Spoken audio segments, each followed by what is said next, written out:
Hi, Collective. Welcome back to Love, Light, and Life Affirmed, your daily affirmations for self love and growth. Hi, you guys. Welcome back to the channel. So, welcome to Wisdom of the Shadow. This is our Shadow Work Part 3 series that we just started here on the channel, you guys. So, welcome back. Thank you guys for being here with me again.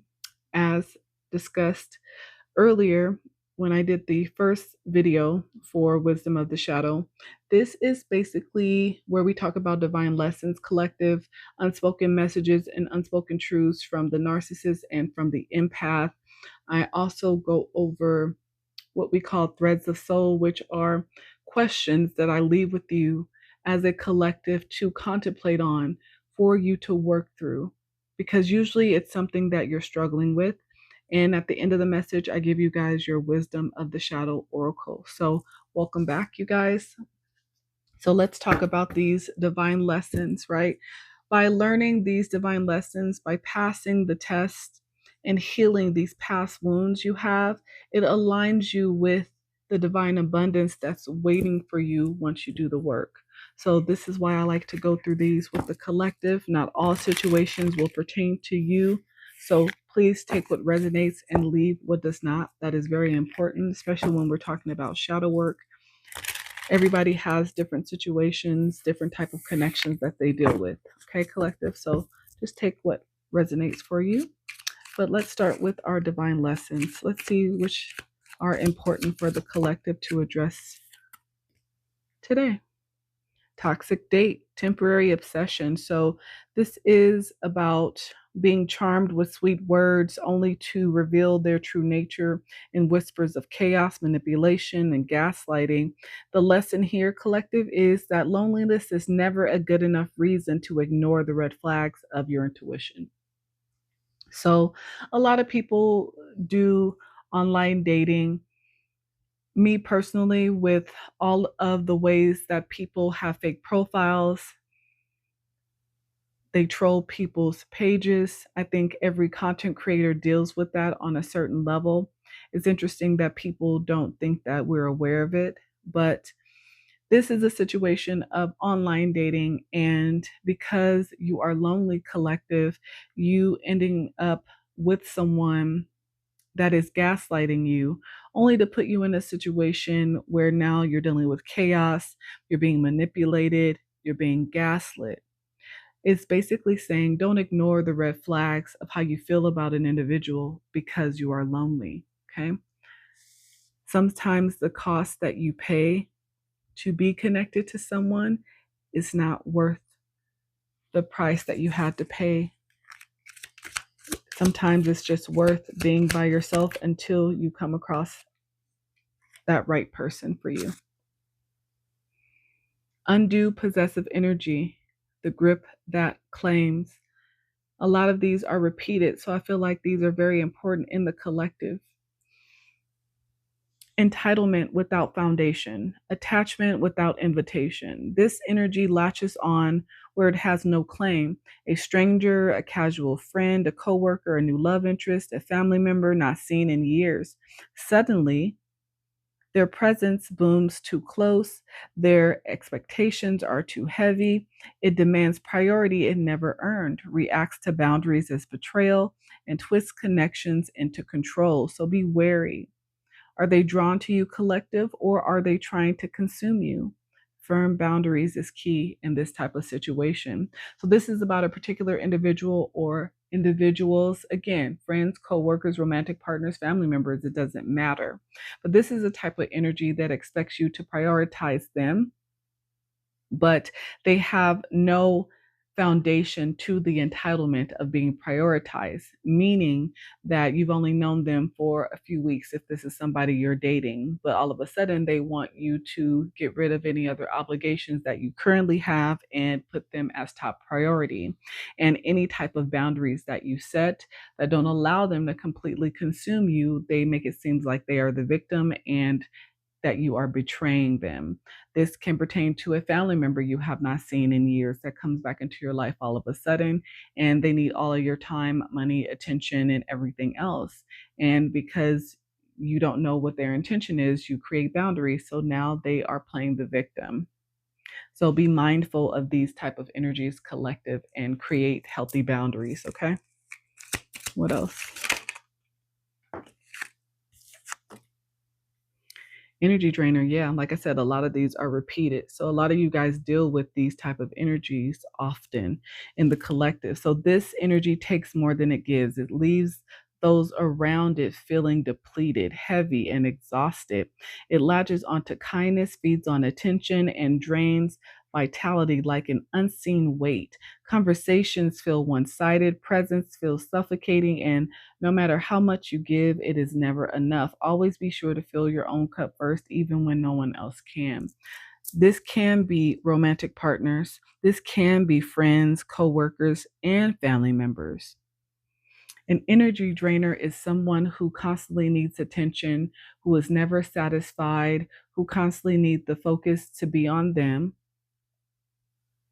Every time you have a conversation with this type of individual collective, you feel exhausted because the conversation is about their life, is about their grief, is about something that they are dealing with that's usually pretty heavy.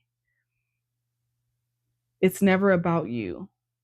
It's very one-sided. Their presence is suffocating.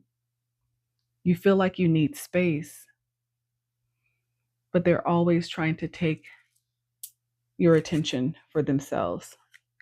Boundaries are needed. Yeah, another repeat one. The enforcer of corruption, the police officer.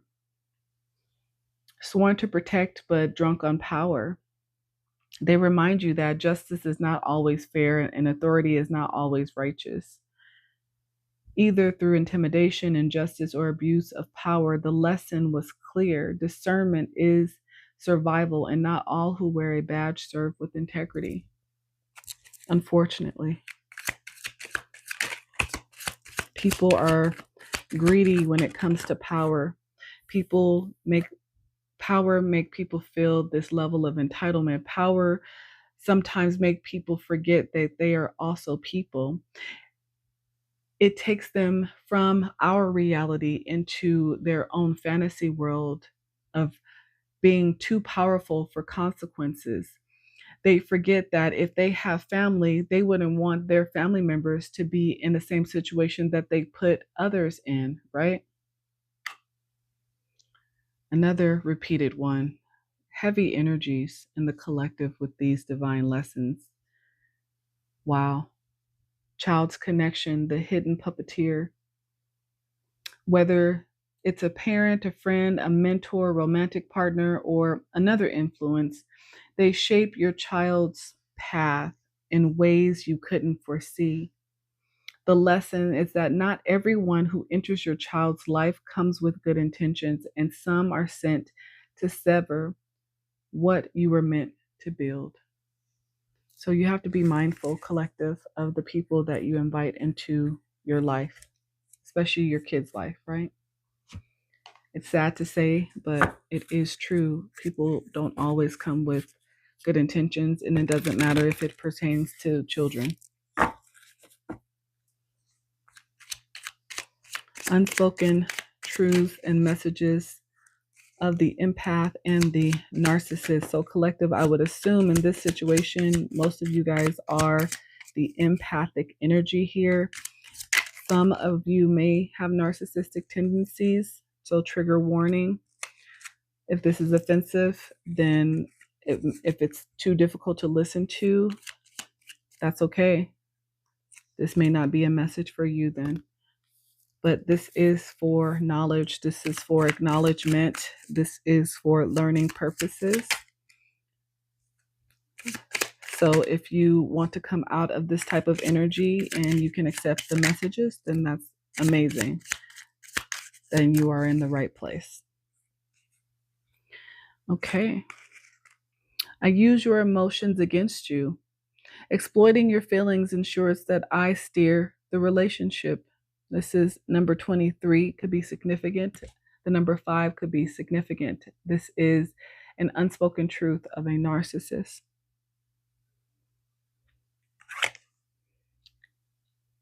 I am learning to let go of what I cannot fix, realizing What I can't control is the key to my freedom and peace.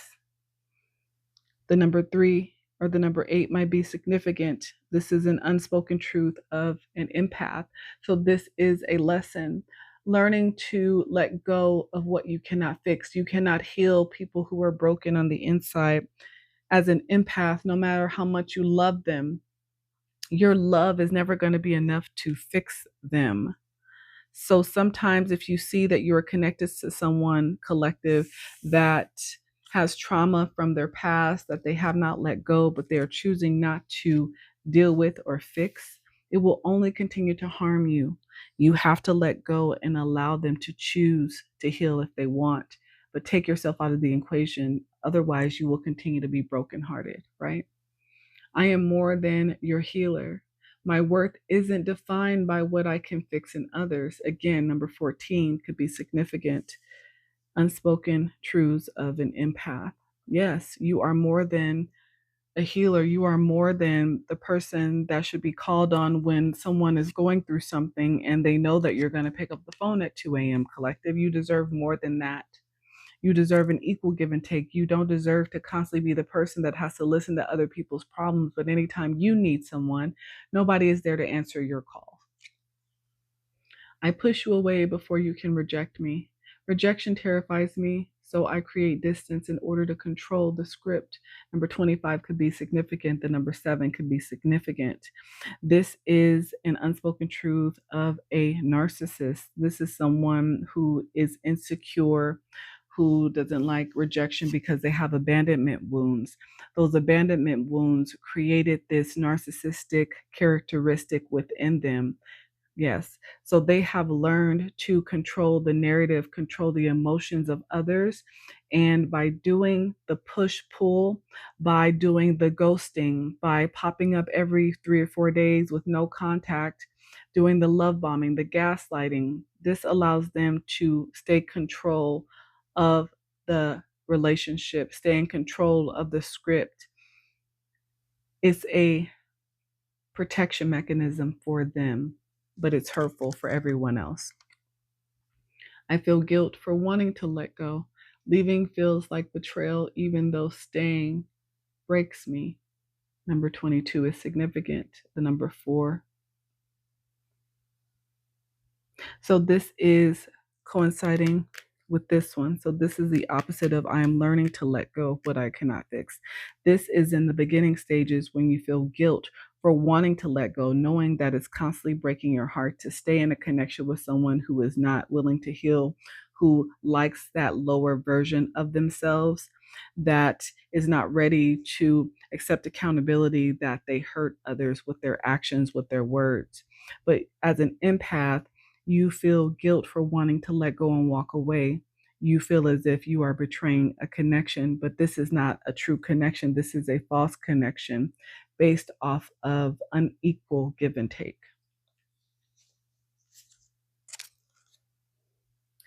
I see the good in you even when you hurt me.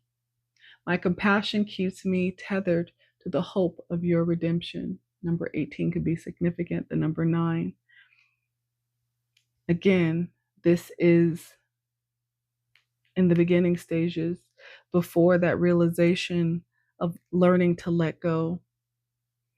This is allowing that empathic nature to blind you, to put blinders on, to keep you heartbroken because you only know compassion.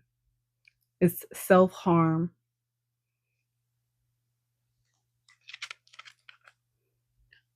I forgive to set myself free. My forgiveness isn't for you. It's my path to healing and liberation. The number 19 could be significant. The number 10 could be significant. Yes, this is about you being an empath and learning to forgive yourself, collective. Understanding that you cannot control the actions of others. Understanding that the things that have happened to you, the trauma that you went through, especially if it wasn't your fault, you have to forgive yourself in the situation and even forgive others, but it is not for them. It is for you to be set free of the weight of the guilt that you've placed on your shoulder. Your emotions are of no importance to me. I avoid dealing with your feelings because I can barely handle my own. The number 8 could be significant. The month of August, born on the 8th. This is an unspoken truth of a narcissist. Your emotions are of no importance to me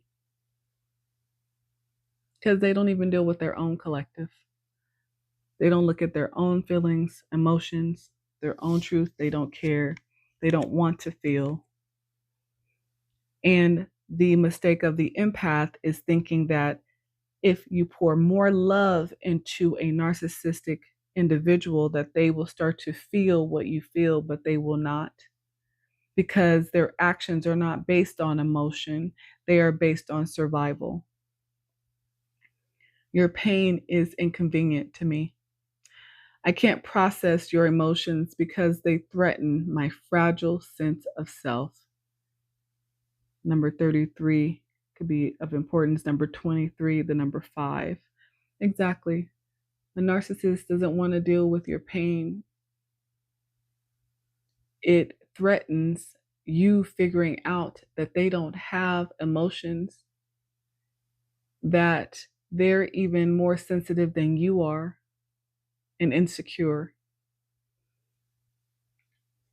Okay. All right, you guys, let me get you your 3 threads of soul. These are things for you to contemplate on this coming week, collective. The trickster. Where in your life do you experience self-sabotage or unexpected challenges? What lessons are hidden in these moments? That self-sabotage energy reminds me of the empath, right? Of leaving yourself in situations where you are being hurt. You constantly allow yourself to be hurt because of the blinders that you put on, because you feel guilty for walking away from someone who constantly hurts you. You're self-sabotaging yourself by doing this. But this can be pertaining to other ways you possibly self-sabotage, collective, that you should look at, and what lessons are hidden in these moments. Okay. Then we have the phoenix's rise. What has been burned away, making space for something new? What transformation are you stepping into? This is a beautiful energy. So a lot of you guys can be going through your transformations, your death and rebirth. Understanding those divine lessons and healing takes you through a tremendous transformation of healing. And rising back up out of the ashes as a phoenix, you have a clarity, a vision, discernment, intuition, self-love, confidence that just continues to grow from there. It doesn't mean that you are always fully healed, but it's a start. The broken healer, perfect for this message, right? What past wounds have given you wisdom? How can you use them to help yourself or others? I feel like this pertains to myself, collective. This depiction of a broken heart is how I felt for a very long time, until I threaded those cracks back together with threads of gold so that my heart could be stronger. Understanding the lessons from being heartbroken is hard because it means sitting your own feelings to the side in order to gain the wisdom. It is about understanding that everybody's been broken at some point, let down, disappointed, that we are not alone in this energy. It is about putting your ego and pride to the side and accepting the fact that no, you are not perfect. You are not meant to be perfect. You are meant to go through trials and tribulations. You are meant to feel pain so that you can learn how to become stronger. So, collective, what past wounds have given you wisdom? And how can you use those lessons, that knowledge, to help yourself and to help others?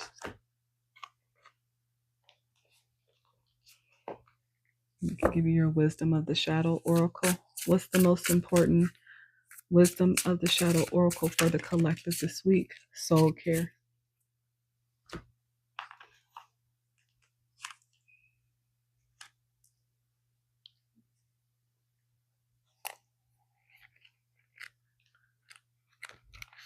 I value and nurture my innermost layers.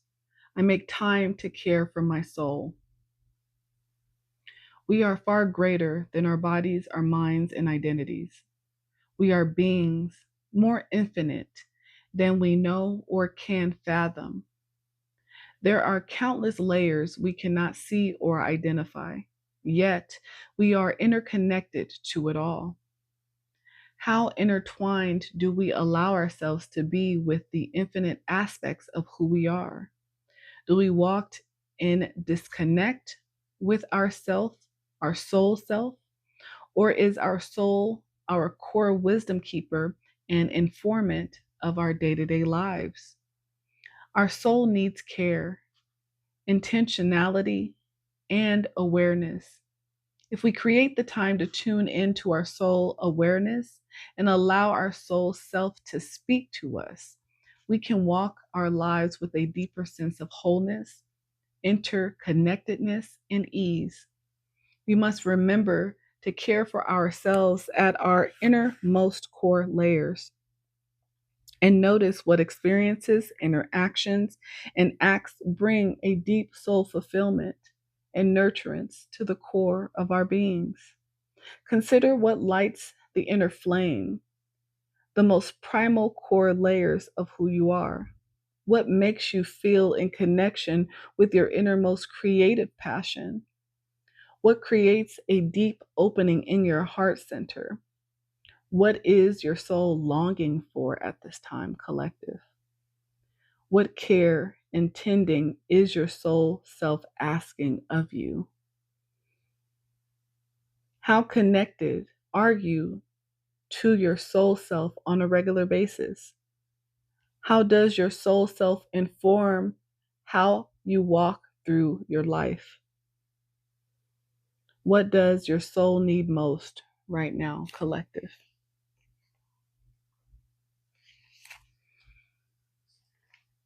Taking care of those inner parts of you is healing, is dealing with those emotions that you suppress, that you hide. It is ripping away the mask that you wear in order to feel protected,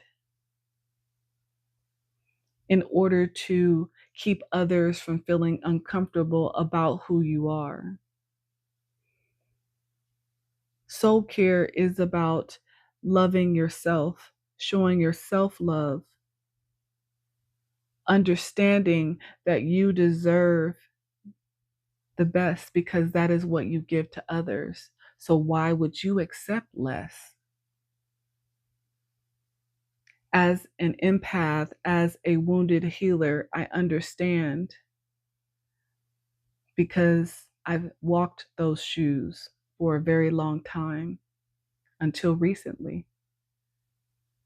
Once you decide that you deserve more, that you deserve better, once you start to stand 10 toes down for yourself, take care of your inner self, your child self, and expect others to treat you the same as you treat yourself, then you will start to receive nothing less than what you deserve. That is what I have for you this week, collective. Thank you for being here with me for Shadow Series Part 3, Wisdom of the Shadow. I hope this message resonated. If it does, let me know. Hit that like button, comment, share, subscribe, and follow me. I will see you guys next week on Shadow Work again. But until next time, you guys, bye and have a great holiday.